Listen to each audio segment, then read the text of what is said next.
Hi guys. Okay. My name is Timothy Van Syok, and my plan was to teach you guys how to fish today on the shore, but due to the coronavirus and everything that's happening right now, the lake is closed, so I can only get in as far as the entryway to the gate. So I'm gonna be showing you guys how to fish from here. And to start things off, I just want to let you guys know a couple rules that I have personally with fishing, and it's that you're really just I always come out to fish just to have fun, to relax, and just get a load off of my mind, just clear my head. And it's helped a lot in the past year with me, and I just hope that you guys can have the same amount of fun when you're fishing. So when you go fishing, don't worry about catching a fish. It's Catching a fish is not the most important part of fishing. It's about having fun. And if you catch a fish, that's a bonus. You have something even more to celebrate.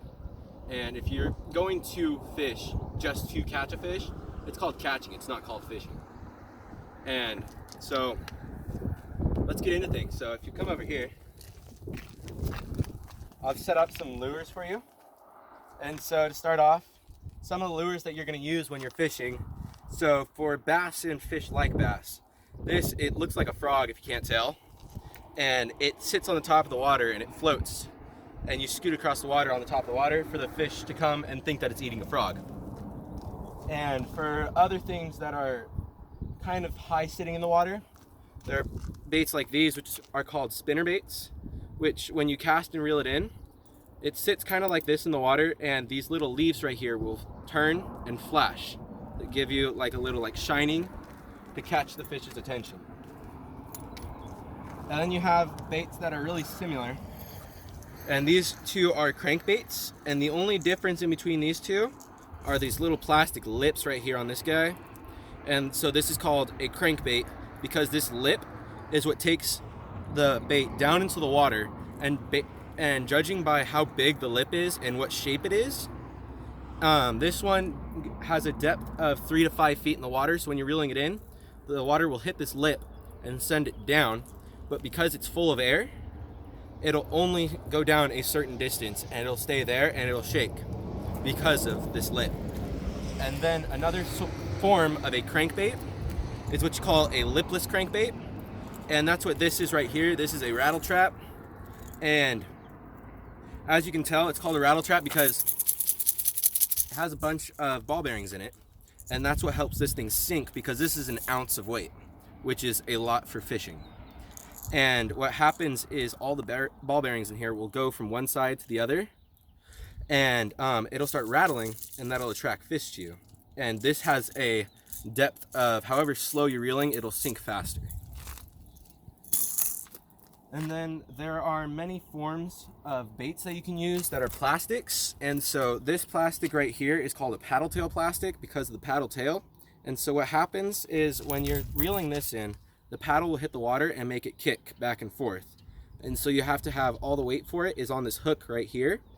So that way you can reel it in and it'll paddle. And it's just like the crankbait with, it'll sink however deep comparison to how slow you are reeling it. And the same goes for this. This is kind of like a jig with a metal fin to it, and it's the same way. This just has the weight is in the front up here, and it has a skirt in the back. And I have put a plastic swimming rig on it with a flasher tail, and this will also help you with some of the deeper fish.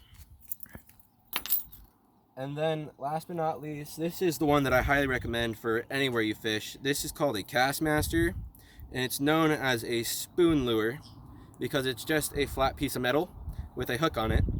And how this works is when you cast it, the shape of this spoon right here makes it dodge and weave all throughout the water and shake.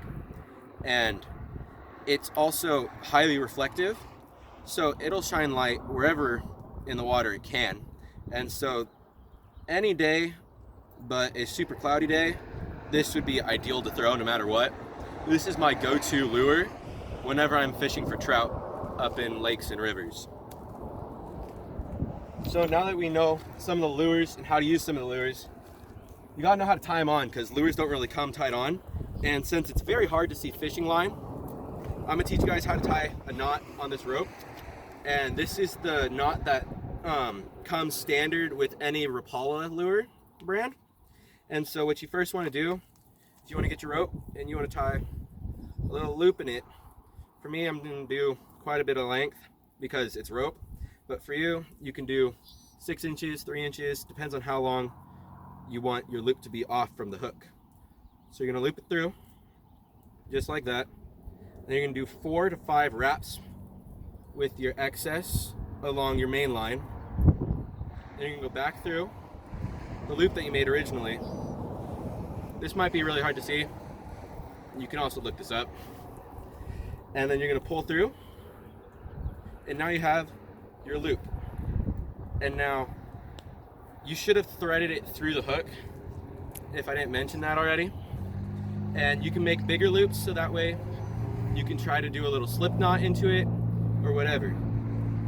Now that you know how to tie a knot onto a lure, you have to know how to cast and how to use what reels. And so to do that, I brought one of my fishing poles. Pause it. Alright, sorry about that little it's gonna hop in the video, so I'm sorry about that. Some people came with dogs and they were barking, so we kind of had to pause it, and now we're resuming again. So this is probably the easiest reel that you can fish with. This is what you call a spinning reel. The reason why it's called a spinning reel is when you reel in, it spins the line around a horizontal spindle. And so for when you cast, which we're gonna do in a minute, what you gotta do is you gotta pull the line back with your finger. You gotta flip this. This is called a bail right here. And so now you go and you create the momentum and you let go with the line, and it just releases all the line that you need. And then to stop it, you just start reeling again, and it'll flip the bail back on its own, and you just start reeling. So this will be the easiest reel to use, easiest reel to find. I mean, they sell rods and reels comboed together at Walmart for like 60 bucks, 30 bucks. It's still kind of pricey, but I mean, they still last a pretty long time. And so cast, I put, at least for practicing, anybody can do this. Anybody can do this. I have a broken crappie lure rig, which I use for the weight on the end of it. It's pretty beat up. We were messing around and casting earlier. So all you really need is a weight because you can't throw just line. So here we go. You pull the line, you flip the bail, you go, you send the momentum, and then you let go of the line. So it's just, and then you flip the bail back, and you've cast it out, and now all you got to do is reel in. And for some lures, you want to reel, and then you want to take pauses so that way it can drop back down. And that would be for the crankbait, for any of the jigs with the plastics, so that way the weight can sink back down. But for some of those, you just want to keep on reeling, like the crankbait with the plastic lip. If you stop, it'll start floating because it has the air inside of it, and what drags it down is that lip from moving forward. So for a lipped crankbait, you want to keep on reeling no matter what, and for that paddle tail swim bait, you want to keep on reeling no matter what. And so also with that top water, which was the frog, you want to reel, and you kind of want to do like little jerks with the rod, so that way you can mimic it for a frog swimming on the water. And from there on out, you pretty much can have all the fun you want to fishing. I got to reel this out of the bushes, and thank you for having me.